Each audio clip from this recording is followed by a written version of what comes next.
Aj z našej ambulantnej praxe vidíme, že pokles hmotnosti o 10 kg môže znížiť krvný tlak až o 10 mm ortuťovej stupnice. Ak teda máte problém s hypertenziou a zároveň nadváhou, zníženie hmotnosti vám pomôže pri jej liečbe a zároveň zníži riziko ďalších ochorení a komplikácií.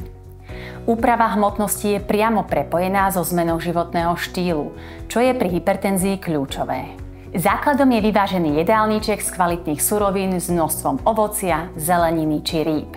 Naopak, obmedziť treba príjem tukov a vyhýbať sa nadmernému soleniu. Aj 30-minútová prechádzka pomáha znižovať krvný tlak.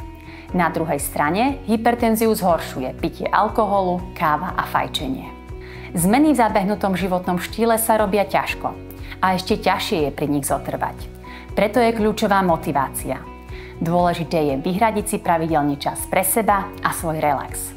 A tiež nepodceňovať silu výdatného spánku, ktorý pomáha vášmu srdcu, mysli a celkovému zdraviu.